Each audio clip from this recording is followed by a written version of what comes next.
In the last lecture, we have seen the stop and wait protocol and the stop and wait ARQ protocol. In today's lecture, we will see the sliding window protocol. Let's start the session with the outcomes. In today's session, we have 3 outcomes. Let's see what are they. Upon the completion of this session, the learner will be able to outcome number 1, understand the drawbacks of stop and wait ARQ protocol. Outcome number 2, we will know the need for sliding window protocol. And outcome number 3, we will understand the working of sliding window protocol. Before we go into the sliding window protocol, let's see the stop and wait ARQ protocol again, but briefly. We know the flow control protocols are for noiseless channel and noisy channels, and we have already seen the stop and wait protocol and the stop and wait ARQ protocol. You may be wondering, where is sliding window protocol in the hierarchy? Go back and ARQ and the selective repeat ARQ are the sliding window protocols. Let's see the stop and wait protocol now. The idea of stop and wait protocol is very simple. How stop and wait protocol work? After transmitting one frame, the sender waits for an acknowledgement before transmitting the next frame. Suppose if the acknowledgement does not arrive after a certain period of time, the sender times out and retransmits the original frame. But whatever it is, only one frame can be sent at a time. Let's see the working of stop and wait protocol briefly. Suppose we have a sender and we have a receiver. If sender is sending one frame or a data packet, the sender will not send the next data packet or the frame before receiving an acknowledgement. If the acknowledgement is received on time, it will send the next data packet. Suppose if the acknowledgement is not received on time, the timer of the sender times out and it retransmits the previous data packet or the frame and it expects an acknowledgement. If the acknowledgement is on time, no problem, it sends the next data packet. Otherwise, the same process is continued.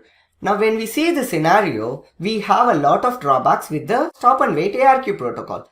Let's see what are the drawbacks in the stop and wait ARQ protocol. The main drawback of stop and wait protocol is sending one frame at a time. Because if we have a very high bandwidth, and if that bandwidth can handle 1000 data packets also, but this protocol is sending only one data packet at a time, so we are not properly utilizing the entire bandwidth. So the second drawback is the poor utilization of bandwidth. And the third is the poor performance. If the bandwidth is not fully utilized, obviously it leads to poor performance of the protocol. And these are the drawbacks of stop and wait ARQ protocol. Let's see what is sliding window protocol.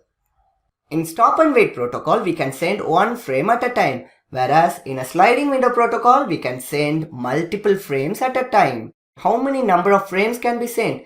The number of frames to be sent is based on a parameter called window size. So the sender and the receiver will have a window size, and based on the window size only, the number of frames to be sent is decided. And each frame in this case is numbered, which we call as a sequence number. And this is what the brief introduction about a sliding window protocol. Let's see the working of sliding window protocol now. Suppose if we have a sender and we have a receiver. The sender has 11 frames to send, and these are the frames. As I already mentioned, each frame is numbered. For easy understanding, the frames are numbered as 0, 1, 2, 3 up to 10. So total 11 frames are there in the sender side.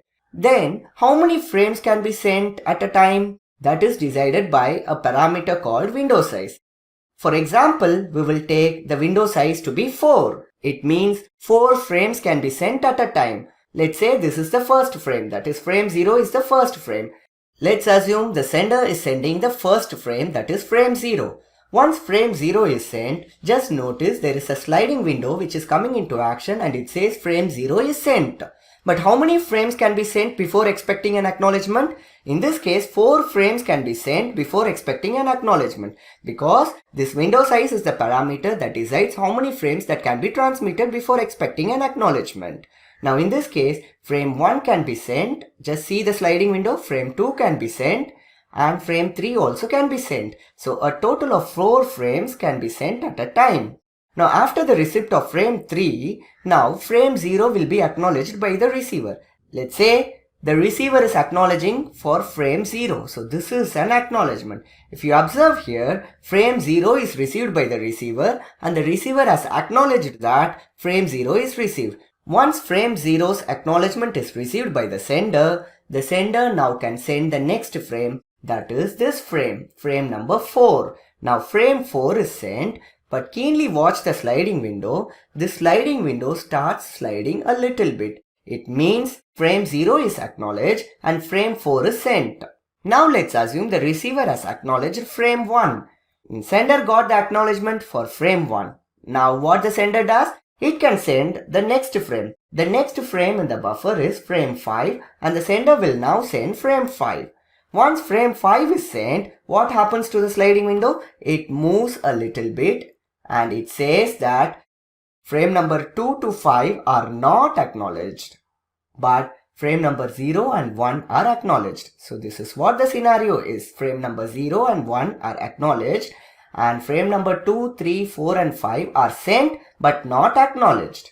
Now let's assume frame number 2 is also acknowledged. Now what happens? The sender will send the next frame in the buffer. The next frame in the buffer is frame number 6. Now frame number 6 is sent to the receiver. Now what happens to the sliding window? It slides a little bit so as to make a marking of the unacknowledged frames and the acknowledged frames. Let me move this window size here. Yes. Now we will analyze what are the things that are there in this part. There are 3 parts.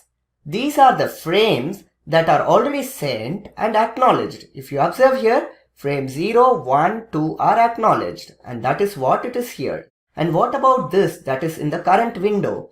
This is the current window which contains the frame numbers 3, 4, 5 and 6. It means these are the frames 3, 4, 5 and 6 are sent already but not yet acknowledged. So the middle portion is these frames are sent already but not acknowledged.